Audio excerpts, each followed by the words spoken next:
നമസ്കാരം. ഇന്ന് ഏപ്രിൽ 11 സാമൂഹിക പരിഷ്കർത്താവായ മഹാത്മാ ജ്യോതിറാവ് ഫുലെയുടെ ജന്മദിനം. Doctor BR. അംബേദ്കർ തൻ്റെ രാഷ്ട്രീയ ഗുരുവായി കണക്കാക്കിയിരുന്ന ജ്യോതിറാവ് ഫുലെ ഇന്ത്യൻ മാർജിനലൈസ്ഡ് സമൂഹങ്ങൾക്ക് നൽകിയ ഏറ്റവും മികച്ച സംഭാവനയിൽ ശ്രദ്ധേയമായി കരുതപ്പെടുന്നത് വിദ്യാഭ്യാസ പ്രവർത്തനങ്ങൾക്ക് വേണ്ടി ഫുലെ ദമ്പതികൾ നടത്തിയ പ്രവർത്തനങ്ങളിൽ കൂടിയാണ്. ജ്യോതിറാവ് ഫുലെ, അദ്ദേഹത്തിൻ്റെ പങ്കാളി സാവിത്രിഭായ് ഫുലെ എന്നിവരാണ് ഇന്ത്യൻ അബ്രാഹ്മണിക്കൽ സമൂഹത്തിന് വിദ്യാഭ്യാസ പ്രവർത്തനങ്ങളിലേക്ക് ചുവടുവെക്കുവാനുള്ള ആദ്യപടി തുറന്നു വെക്കുന്നത് തന്നെ. 1848 പുനെയിൽ അദ്ദേഹം സ്ത്രീകൾക്കായി സ്ഥാപിച്ച സ്കൂൾ വളരെ ശ്രദ്ധേയമായ രീതിയിൽ മുന്നോട്ട് പോവുകയും അത് ഇന്ത്യയിലെ സവർണ സമൂഹങ്ങൾക്ക് വളരെയധികം വിരോധം വരുത്തിവെക്കുകയും അതിനെ തുടർന്ന് അദ്ദേഹം നടത്തിയ പ്രവർത്തനങ്ങൾ ഏറെ മാധ്യമ ശ്രദ്ധ ആകർഷിക്കുകയും അക്കാലത്തെ ഉൽപ്പതിഷ്ണുക്കളും യൂറോപ്യൻ സമൂഹങ്ങളുടെയും പിന്തുണയോടെ അദ്ദേഹം അത് മുന്നോട്ട് കൊണ്ടുപോവുകയും ചെയ്തത് എന്നുള്ളത് അന്നത്തെ ജാതി സമൂഹങ്ങൾക്ക് ഏറെ തിരിച്ചടി നൽകിയിരുന്നു. അതിനു മുൻപ് വിദ്യാഭ്യാസം എന്നുള്ളത് ബ്രാഹ്മണർക്കും ക്ഷത്രിയർക്കും മാത്രമായി നിജപ്പെടുത്തിയിരുന്ന ഒരു കാലഘട്ടത്തിലാണ് OBC വിഭാഗക്കാരനായ ജ്യോതിറാവ് ഫുലെ വിദ്യാഭ്യാസ പ്രവർത്തനങ്ങളുമായി മഹാരാഷ്ട്രയിലെ പുനെയുടെ മണ്ണിൽ തൻ്റെ പ്രവർത്തനങ്ങൾ തുടങ്ങി വെക്കുന്നത്. അത് ഏറെ വിവാദങ്ങൾക്ക് വഴിതെളിച്ചിരുന്നു. 1827 പുനെയിലെ ഒരു OBC കുടുംബത്തിലായിരുന്നു അദ്ദേഹത്തിൻ്റെ ജനനം. മാലി എന്ന ജാതിയിൽപ്പെട്ട വ്യക്തിയായിരുന്നു അദ്ദേഹം. മാലി എന്ന് പറയുന്ന ഈ സമൂഹങ്ങളെ ഇന്ത്യയുടെ നോർത്തേൺ ഭാഗങ്ങളിൽ എല്ലായിടത്തും നമുക്ക് കാണാവുന്നതാണ്. അതിൽ തന്നെ കർഷക സമൂഹങ്ങളായ മാലി എന്ന് പറയുന്ന ഈ വിഭാഗങ്ങൾ അവർ ഏത് കൃഷിയാണോ ചെയ്യുന്നത് അതുമായി ബന്ധപ്പെടുത്തി കൂടിയാണ് അവരുടെ പേര് അറിയപ്പെട്ടിരുന്നത്. ജീരെ മാലി എന്ന് പറയുന്ന വിഭാഗങ്ങൾ, ജാതി സമൂഹങ്ങൾ ജീരക കൃഷിയായിരുന്നു ചെയ്തുകൊണ്ടിരുന്നത്. ഹൽദി മാലി എന്ന വിഭാഗം മഞ്ഞൾ കൃഷി ചെയ്തുകൊണ്ടിരുന്നു. ലോനാമെ മാലി, ഗാസെ മാലി, ഫുലെ മാലി, അങ്ങനെ മൊത്തത്തിൽ 12ൽ പരം മാലി സമൂഹങ്ങൾ ഇന്ത്യയിലുണ്ട്. ഇതിൽ ഫുലെ മാലി എന്ന വിഭാഗത്തിലായിരുന്നു ജ്യോതിറാവ് ഫുലെയുടെ ജനനം. അതുകൊണ്ടാണ് അദ്ദേഹത്തിൻ്റെ പേരിൻ്റെ അറ്റത്ത് ഫുലെ എന്ന നാമം വരുന്നത്. ഫുലെ എന്ന് പറയുമ്പോൾ ഫൂൽ, പുഷ്പം എന്ന അർത്ഥമായിരുന്നു. അദ്ദേഹത്തിൻ്റെ കുടുംബക്കാർ പുഷ്പകൃഷിക്കാർ ആയിരുന്നു. പൂക്കൃഷി ചെയ്തുകൊണ്ടിരുന്ന സമയത്ത് മുത്തശ്ശനൊപ്പം തൻ്റെ കൃഷിയിടങ്ങളിൽ പൊയ്ക്കൊണ്ടിരുന്ന ജ്യോതിറാവ് ഫുലെ പൂക്കൾ ചിതറി വീഴുന്നതും വേറെ മനോഹരമായി ചെടികളിൽ നിൽക്കുന്ന പൂക്കൾ നിലത്ത് വീണ് കൊഴിഞ്ഞു കഴിഞ്ഞാൽ അവ മുറിഞ്ഞു പോവുകയോ അവ വെയിലേറ്റ് പാടുകയോ നിലത്തേക്ക് വീഴുകയോ ചെയ്യുമ്പോൾ അവയുടെ പരിമളവും അവയുടെ ജീവിതവും നഷ്ടമാകുന്നത് വളരെ കുഞ്ഞിലെ തന്നെ മനസ്സിൽ ഓർത്തെടുത്തിരുന്നു. ഈ ഒരു ഓർമ്മയിൽ നിന്നാണ് അദ്ദേഹം മുതിർന്നപ്പോൾ ഒരു പൊളിറ്റിക്കൽ സജ്ഞ എന്ന രീതിയിൽ ഇന്ത്യൻ മാർജിനലൈസ്ഡ് സമൂഹങ്ങളെ ദലിത് എന്ന പദം കൊണ്ട് വിശേഷിപ്പിച്ചത്. ദലിത് എന്ന പദത്തിന് അർത്ഥം ദലനം ചെയ്യപ്പെട്ടത്, മുറിച്ചു മാറ്റപ്പെട്ടവ താഴെ ചിതറി പോകുന്നു. ഇവയെ കൂട്ടിയോജിപ്പിക്കുവാൻ ആർക്കും തന്നെ സാധിക്കുന്നില്ല. അഥവാ അവ കൂട്ടിയോജിപ്പിക്കുവാൻ ശ്രമിക്കുമ്പോഴൊക്കെയും അവ പല പരിക്കുകളാൽ അവ യൂണിറ്റി ഇല്ലാതെ പോവുകയും ചെയ്യുന്നു. ഈ അർത്ഥത്തിലാണ് പിൽക്കാലത്ത് ദലിത് പാന്തേഴ്സ് പ്രചാരം നൽകിയ ദലിത് എന്ന പദം ജ്യോതിറാവ് ഫുലെയിൽ നിന്ന് ലഭിച്ചതായി നമ്മൾ മനസ്സിലാക്കുന്നത്. Doctor BR. Ambedkar who where the Shudras എന്ന തൻ്റെ പുസ്തകം മഹാത്മാ ജ്യോതിറാവ് ഫുലെക്കാണ് ഡെഡിക്കേറ്റ് ചെയ്തിരിക്കുന്നത്. ഫുലെ ദമ്പതികൾ വിദ്യാഭ്യാസ പ്രവർത്തനങ്ങളിൽ മാത്രമല്ല അക്കാലത്ത് നിലവിലുണ്ടായിരുന്ന എല്ലാ അനാചാരങ്ങൾക്കെതിരെയും അതിശക്തമായി അവരുടെ ശബ്ദം ഉയർത്തുകയും പ്രവർത്തനങ്ങൾ വ്യാപിപ്പിക്കുകയും ചെയ്തത് അന്നത്തെ സവർണ സമൂഹങ്ങളെ ഏറെ ചൊടിപ്പിച്ചിരുന്നു. വിധവാ വിവാഹത്തെ പ്രോത്സാഹിപ്പിച്ചു, സതി എന്ന ദുരാചാരത്തിനെതിരെ പ്രവർത്തിച്ചു, ബാലവിവാഹത്തിനെതിരെ നിലകൊണ്ടു. അതിനോടൊപ്പം തന്നെ അക്കാലത്ത് യാതൊരു തരത്തിലും അംഗീകരിക്കുവാൻ പാടില്ലായിരുന്നു എന്ന് സവർണ ഹിന്ദുക്കൾക്കിടയിൽ ഉണ്ടായിരുന്ന സകല മാമൂലുകളെയും തുലച്ചെറിയുവാൻ വേണ്ടി അദ്ദേഹം അതിശക്തമായി രംഗത്തിറങ്ങുകയും തനിക്ക് ചുറ്റും ഒരു പറ്റം അനുയായികളെ എല്ലാ വിഭാഗങ്ങളിൽ നിന്നും സൃഷ്ടിക്കുകയും ചെയ്തു. അക്കൂട്ടത്തിൽ ബ്രാഹ്മണരും ക്ഷത്രിയരും അടക്കം ഉണ്ടായിരുന്നു എന്നുള്ളതുമായിരുന്നു ശ്രദ്ധേയമായ വസ്തുത. തൻ്റെ ചെറുപ്പകാലത്ത് ഒരു ബ്രാഹ്മണ സുഹൃത്തിൻ്റെ വിവാഹ ആഘോഷ ചടങ്ങിൽ പങ്കെടുക്കുകയും അവിടെ വെച്ച് ജ്യോതിറാവ് ഫുലെ ബ്രാഹ്മണനല്ല എന്ന് തിരിച്ചറിഞ്ഞ് അവിടെ നിന്ന് അകറ്റി നിർത്തുകയും ചെയ്തത് തൻ്റെ മനസ്സിന് ഏറെ ആഘാതം സൃഷ്ടിക്കുകയും അതിനെ തുടർന്ന് ജാതി വിവേചനത്തിനെതിരെ അന്നു മുതൽ തന്നെ പോരാടുവാനുള്ള ഇച്ഛ അദ്ദേഹത്തിന് ഉടലെടുക്കുകയുമാണ് ചെയ്യുന്നത്. പിൽക്കാലത്തുള്ള അദ്ദേഹത്തിൻ്റെ പ്രവർത്തന ഇടപെടലുകളിൽ നിന്നും അദ്ദേഹം തന്നെ മനസ്സിലാക്കി വിദ്യാഭ്യാസമാണ് ഇതിന് കാതലായ മാറ്റം വരുത്തുകയുള്ളൂ എന്ന് തിരിച്ചറിഞ്ഞുകൊണ്ടും ഇംഗ്ലീഷ് വിദ്യാഭ്യാസത്തിന് വേണ്ടി അദ്ദേഹം രംഗത്തിറങ്ങുകയുമാണ് ചെയ്തത്.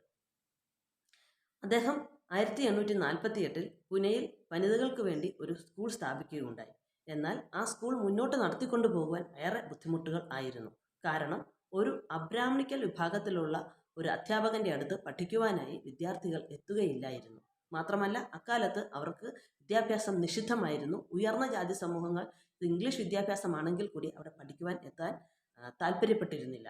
താല്പര്യപ്പെടുന്ന സമൂഹങ്ങളെ വഴിയിൽ നിന്ന് തന്നെ ആട്ടി ഓടിപ്പിക്കുവാൻ വേണ്ടി ഒരു കൂട്ടം ഗുണ്ടാ സംഘങ്ങളെ അന്നത്തെ സവർണ സമൂഹങ്ങൾ അവിടെ നിലനിർത്തിയിരുന്നു.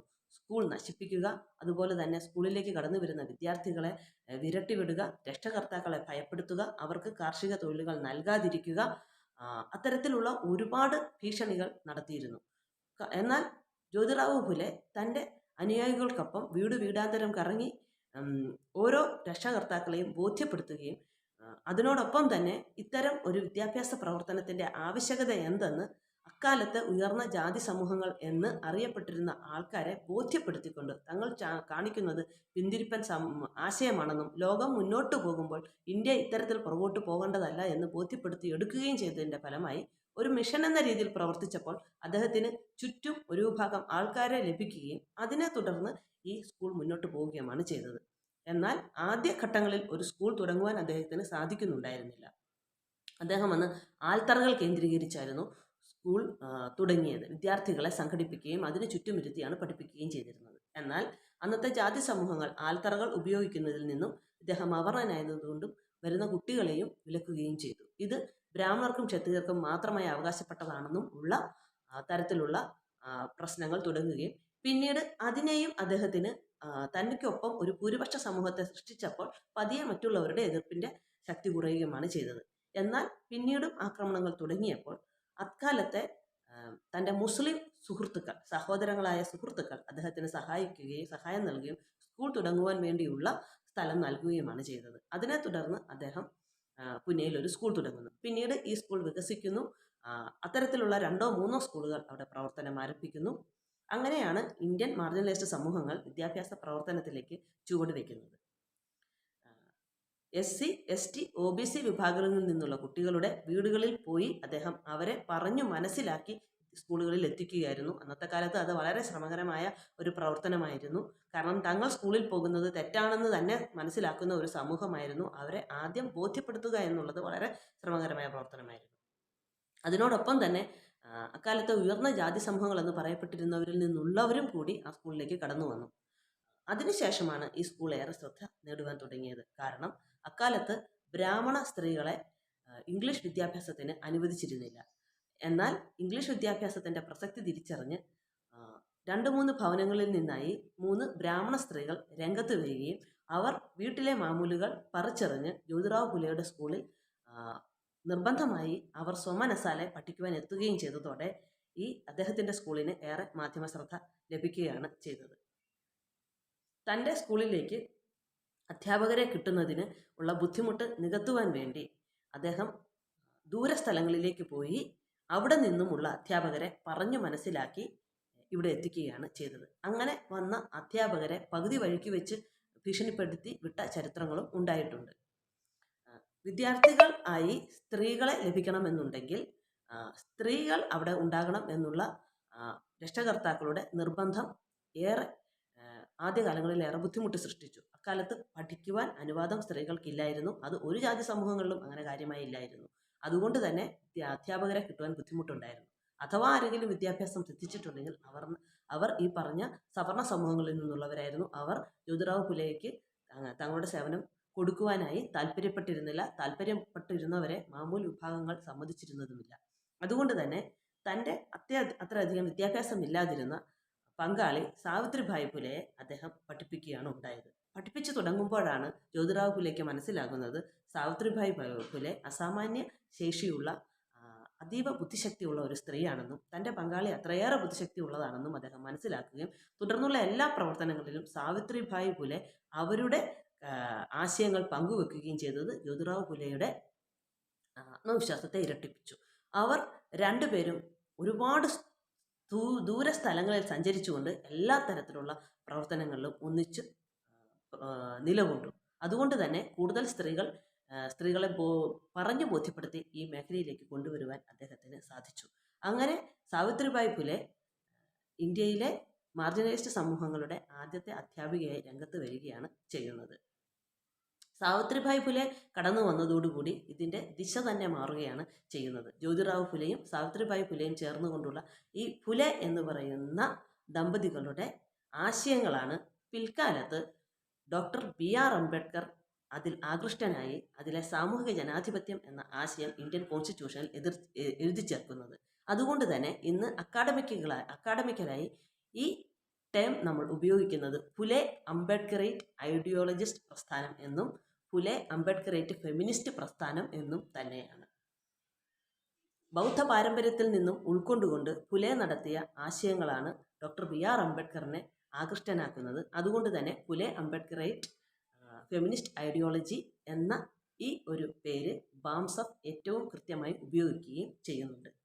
ഇന്ത്യൻ മാർജിനലൈസ്ഡ് സമൂഹങ്ങൾക്ക് ജ്യോതിറാവു ഫുലെ നൽകിയ സംഭാവനകൾ ഇന്ന് തീർച്ചയായും ഞാൻ നിങ്ങൾക്ക് മുമ്പിൽ സംസാരിക്കുവാൻ എന്നെ കൂടി പ്രാപ്തമാക്കുന്നുണ്ട് എന്നുള്ളത് തുറന്ന് സമ്മതിക്കേണ്ടതുണ്ട്.